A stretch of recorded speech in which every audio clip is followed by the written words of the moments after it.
முதலாம் இராஜேந்திர சோழ காலம். சோழ பேரரசின் கொடி கடல் காற்றில் பறந்து கொண்டிருந்த காலம். ஆனால் அந்த பேரரசின் தெற்கில் ஒரு தீவு நாடு மட்டும் இன்னும் முழுமையாக சோழர்களின் கட்டுப்பாட்டுக்குள் வராமல் இருந்தது. அதுதான் இலங்கை. அந்த நாடு வெறும் ஒரு தீவு மட்டும் இல்லை, அது இந்திய பெருங்கடலின் முக்கிய வணிக மையம். அங்கிருந்த துறைமுகங்களை கட்டுப்படுத்தினால் கடல் வணிகத்தையும் கட்டுப்படுத்த முடியும் என்பதை நன்றாக அறிந்திருந்தார் முதலாம் ராஜராஜ சோழன். அதனால்தான் இலங்கைக்கு எதிராக மிகப்பெரிய போரை தொடங்கினார். போரின் தொடக்கம் சோழர்களின் போர்க்கப்பல்கள் கருமேகமாக கடலில் நகர்ந்தன. முரசின் ஒலி, சங்கின் முழக்கம் கடலையே அதிர வைத்தது. சோழ படைகள் இலங்கையின் வடக்கு கரையை அடைந்தபோது அங்கிருந்த அரச படைகள் அதிர்ச்சி அடைந்தன. ஏனெனில் அவர்கள் எதிர்பார்த்ததை விட சோழர்களின் தாக்குதல் வேகமாகவும் ஒழுங்காகவும் இருந்தது. அந்த காலத்தில் கடலை கடந்து போர் நடத்துவது மிக கடினம்.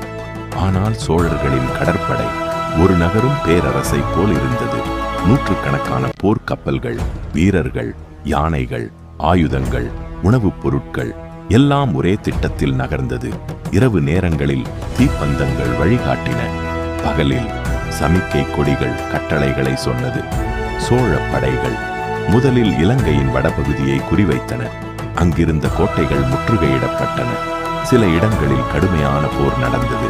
ஆனால் சோழர்களின் ஒழுங்கான படை அமைப்பும் வேகமான தாக்குதலும் இலங்கை அரச படைகளை பலவீனப்படுத்தியது.